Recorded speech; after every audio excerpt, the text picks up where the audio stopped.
Marvin Devine, Huber, Axel, and you know how we do.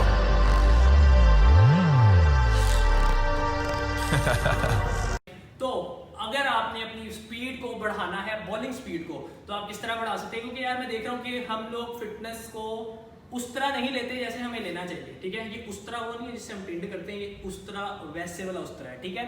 तो ये तो हो गई थोड़ी सी मजाक की बात। मेरी एक क्लाइंट है, मुल्तान से उनका ताल्लुक है, अंडर 19 खेल रही है, उन्होंने इस टेक्निक के साथ अपनी स्पीड को बढ़ाया है। सो मैं चाहता हूँ कि यार मैं आप लोगों से भी इस टेक्निक का जिक्र करूँ। तो जितने भी स्पोर्ट्स फैन ये वीडियो देख रहे हैं, जल्दी से भाई के चैनल को सब्सक्राइब कर लो, ऑल नोटिफिकेशन पे क्लिक कर लो। आप लोगों की ये स्ट्रेंथ बेस्ड ट्रेनिंग्स मैं लेके आने लगा हूँ, जल्दी से फॉलो कर लो, सब्सक्राइब कर लो भाई के चैनल को, ऑल नोटिफिकेशन पे क्लिक कर देना ताकि आपके भाई की वीडियो आप लोगों से मिस ना हो।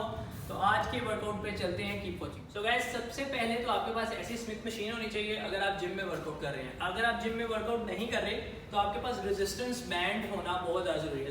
रेजिस्टेंस बैंड को आप इसी तरह से यूज़ करेंगे, पीछे दीवार पे कहीं पे अड़ा लें उसको, और जो फ्रंट वाला मैं लगाऊंगा उसको भी कहीं पे किसी चीज़ में अड़ा लें। वो आपने एडजस्ट करना है कैसे अड़ाएंगे आप, लेकिन आपने उसमें एक चीज़ का ख्याल रखना है कि जो आपका रेजिस्टेंस बैंड है, जब आप हाथ को पूरा खोल रहे हैं तो वो टेंशन में रहे, ठीक है? आपकी कॉन्सेंट्रेशन ऑफ टेंशन जो सी है वो बनी रहे। मतलब ये नहीं कि आपने यहाँ पे जब बैंड को छोड़ा तो आपकी जो सी है वो कॉन्सेंट्रेशन जो सी है वो टूट जाए। सो ये जब मैं वर्कआउट करूंगा तो आपको इस बात की उस वक्त समझ आएगी, लेकिन अभी आप बस वीडियो देखते हैं। अगर आप जिम में वर्कआउट कर रहे हैं, स्पोर्ट्समैन हैं, स्पोर्ट्स गर्ल हैं, तो आपके लिए ये बेस्ट वर्कआउट है आपकी स्पीड को इंक्रीज करने के लिए। ये मैं वो चीज़ें बता रहा हूँ जो मैंने मेरे क्लाइंट्स के साथ किए, मैंने स्पोर्ट्समैन के साथ किए, उनको रिजल्ट्स आए, फिर मैं आप लोगों से शेयर करूँ, ठीक है? अब कुछ लोगों को ऐसा लगता है कि आपको आपकी बॉलिंग स्पीड बढ़ाने के लिए आपका शोल्डर स्ट्रॉन्ग होना बहुत जरूरी है। बिल्कुल ठीक लगता है, लेकिन इसमें जो आपका सेकेंडरी मसल इन्वॉल्व होता है वो होते हैं हमारे लैट्स, ठीक है? जब हम फॉलो थ्रू, सब जितने क्रिकेटर्स हैं वो समझते हैं, क्योंकि मेरा थोड़ा बहुत ताल्लुक क्रिकेट से भी है, मैं क्रिकेट भी खेलता रहा हूँ इसी दौर में, बड़े अच्छे लेवल पे आपका भाई खेलता था। सो फॉलो थ्रू जो हमारा होता है, जब हम बैक से आ रहे, हम भाग रहे हैं रनअप से। अब कुछ वर्ड्स ऐसे हैं जो मैं भूल जाऊंगा बीच में, काफ़ी अर्सा हो गया, ठीक है? तो वो पुरानी बातें थी, जो इंस्टाग्राम पे भी फॉलो करते हैं उनको पता है। अब जब आप फॉलो थ्रू में आते हैं, जब आप जंप करते हैं तो आपका पैर कहाँ आ रहा है, किधर नहीं आ रहा। राइट हैंडर्स का लेफ्ट पाँव और लेफ्ट हैंडर्स का राइट पैर जो है वो हमेशा आगे रहता है। जैसे कि अगर मैं आपको पता है मैं राइट हैंडर हूँ, तो मेरा जो राइट पाँव है वो पहले आएगा। अब इसमें बहुत ज़्यादा जो देखने वाली चीज़ है, आपके क्वाड्स के मसल्स जो से है वो स्ट्रॉन्ग होना बहुत ज़रूरी है। दूसरा सेकेंडरी मसल आपका शोल्डर। थर्ड जो इग्नोर मसल है जिसकी वजह से आपकी स्पीड नहीं बढ़ पाती, वो आपके लैट्स हैं, अपर लैट्स। सो मैं आपको वर्कआउट बताऊंगा, वो आपने फॉलो करना है। आपके पास ये जिम में ये ऐसी स्मिथ मशीन होनी चाहिए, सॉरी एक्सटेंशन होनी चाहिए, ठीक है? दोनों को आपने ऊपर एक ही लेवल पे एडजस्ट कर लेना है, ठीक है? आपने जो जिस तरह की हम बाइसेप लगाते हैं, फॉर एग्जांपल ऐसे इसको ग्रिप कर लें, ठीक है? अगर फॉर एग्जांपल मैं राइट हैंडर हूं तो मैं ऐसे ट्विस्ट करूंगा, ठीक है? और मेरी राइट लेग जो सी है बिल्कुल स्ट्रेट, बिल्कुल दरमियान में होगी, ना मैं आगे जाऊंगा ना मैं पीछे जाऊंगा, बिल्कुल दरमियान में मेरी राइट लेग आ जाएगी। और मैं मेरा जो पाँव है उसकी पोजीशन वैसे रखूंगा जैसे मेरा स्टांस है, बॉलिंग स्टांस, ठीक हो गया? सो अब मैं क्या कर रहा हूँ, मैंने थ्रो करना है फॉलो थ्रू के साथ, फील करना है इसको ऐसे जरक नहीं मारेंगे हम, इसको हम फॉलो थ्रू के साथ लेके जाएंगे, nice and slow, squeeze squeeze squeeze squeeze, stretch stretch stretch stretch stretch, full stretch, squeeze squeeze squeeze squeeze, full squeeze, stretch stretch stretch stretch stretch. आपने मोमेंटम के साथ रहना। लाइक मैं इस तरह आता हूँ, जो जैसे हम फॉलो थ्रू में पूरे हमारे विंग्स को आगे लेके जाते हैं और दबाते हैं ऐसे आगे को, वो करेंगे। Like squeeze stretch, squeeze squeeze squeeze squeeze squeeze. अब आप स्क्वीज करने लग गए हैं, स्ट्रेचिंग भी हो गई है। अब आप हल्का सा जर्क करेंगे नीचे आके, इस वाले हाथ को आप ऐसे को खींचेंगे और इस वाले से आप ऐसे आगे को इसको पुश करेंगे, ठीक है? तो इस किस्म के आपने सेट करने हैं। कितने? ये आपके होंगे 5 सेट, 20-20 रेपिटेशंस के टोटल आपके होंगे 100 रेपिटेशंस। ये बेस्ट वर्कआउट है आपकी जो बॉलिंग स्पीड है इसको बढ़ाने के लिए। फॉर एग्जांपल अगर आप लेफ्ट हैंडर हैं तो आप क्या करेंगे, अगर आप लेफ्ट हैंड से आप करते हैं, आपका बॉलिंग एक्शन जो सा है, आप लेफ्ट हैंडर हैं तो आपकी जो लेग है वो चेंज हो जाएगी। तो जो क्रिकेटर्स हैं उनको पता है कि हमने कौन सी लेग आगे रखनी है, हमारे स्टांस में कौन सी लेग आगे होती है।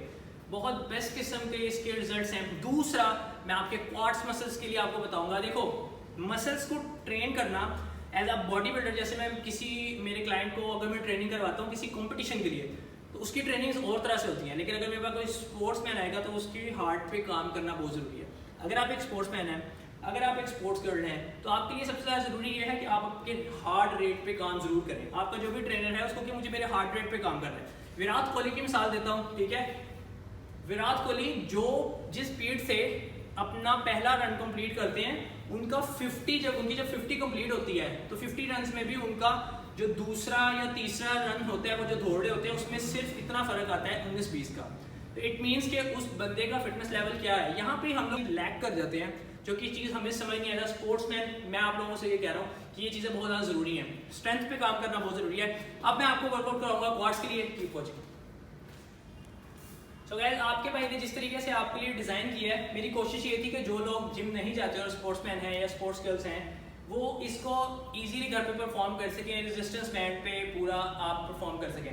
इसी तरह से आपको पता चल जाएगा कि रेजिस्टेंस बैंड जो है आप इस तरीके से एडजस्ट कर सकते हैं, ठीक है। नेक्स्ट, आपके ग्लूट्स और आपके क्वाड्स के लिए मैं करवा रहा हूँ आपको बहुत ही बेस्ट एक्सरसाइज है, और आपका कोर भी स्ट्रॉन्ग करेगी। अगर आपका कोर स्ट्रॉन्ग नहीं है ना, तो आप एक स्पोर्ट्समैन तो कभी हो ही नहीं सकते। एक स्ट्रॉन्ग ह्यूमन तो हमेशा उसका कोर स्ट्रॉन्ग ही होता है, लेकिन अगर आप एक स्पोर्ट्समैन है और अगर आप सीनियर स्पोर्ट्समैन कोई देख रहा है तो वो ये चीज़ जानता होगा, या कोई सीनियर मेरे कोई सीनियर भाई हैं जो ट्रेनर हैं वो देख रहे होंगे, तो उनको पता होगा कि कोर को स्ट्रेंथ के लिए कितना जरूरी है। डेडलिफ्ट हो गए, स्क्वाट्स हो गए आपके, वो तो सब एक अलग चीज़ है। लेकिन हमारे जो फाइबर टिश्यूज होते हैं, जिस शेप में आप मसल को ट्रेन करते हो उसी मसल में ट्रेन होते हैं, ठीक है। तो अगर जैसे मैंने ये मूवमेंट आपको दी, ये सारी मूवमेंट जो सी थी वो फास्ट बॉलर्स की मूवमेंट थी जो फॉलो थ्रू के साथ होती है। तो फॉलो थ्रू के साथ जो मूवमेंट है वो मैं आपको दे रहा हूँ। जैसे कि अब नेक्स्ट मूवमेंट मैं आपको दे रहा हूँ, ठीक है। आपकी जंप, जितनी आपका पाँव जो सा है वो जोर से पड़ेगा, जो सारी पावर जनरेट होके आनी है वो आपकी इधर आएगी। पावर आपकी जितनी आपने जनरेट करनी है, आपने शोल्डर से की, आपने फॉलो थ्रू के साथ आप आए, जितनी स्पीड से भाग के आए, और आपने जो आपका फॉलो थ्रू है वो तभी बनेगा जब आपके क्वाड्स और आपके ग्लूट्स, आपके हैमस्ट्रिंग स्ट्रॉन्ग होंगे। सो और से देखें, अगर आपको रेजिस्टेंस बैंड है तो आप उस पर भी कर सकते हैं। अगर आपको रेजिस्टेंस बैंड नहीं है, अगर आप राइट हैंडर हैं, राइट हैंड से बॉल करते हैं, तो आपने आपकी लेफ्ट लेग को ज्यादा परफॉर्म कर रहे हैं। देखो, हम ये जिम वाले लोगों की तरह परफॉर्म नहीं कर रहे इसको, हम इसको ऐसे परफॉर्म कर रहे हैं as a sportsman, professional sportsman. तो आपने सिर्फ लेफ्ट वाली लेग को ट्रेन करना है। इससे ये नहीं होगा कि आपकी एक लेग बहुत बड़ी होगी या दूसरी छोटी होगी, ऐसा कुछ नहीं हो रहा अगर आप बाकी के वर्कआउट्स भी कर रहे हैं। लेकिन आपकी इसकी स्ट्रेंथ अच्छी हो जाएगी, आपके जो फाइबर मसल्स हैं वो एक्स्ट्रा ऑर्डिनरी टियर होंगे, उसी शेप के साथ वो डेवलप होंगे। सो आपने इसको यहाँ पर अड़ा लेना है, ठीक है। आपने थोड़ा सा आगे खड़े होना है कि आपकी स्ट्रेच जो सा है वो लेग में, आपके क्वाड्स में, आपके ग्लूट्स में, आपके हैमस्ट्रिंग में पूरा है। Like posture straight, nice and slow, ये आपका रिदम रहेगा।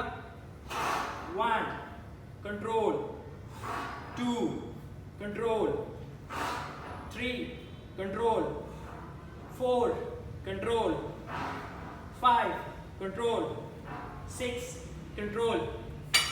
इसी तरीके से आपने स्टार्ट करें। 20 रेपिटेशंस का आपका ईच सेट है। आपके टोटल 200 रेपिटेशंस होंगे।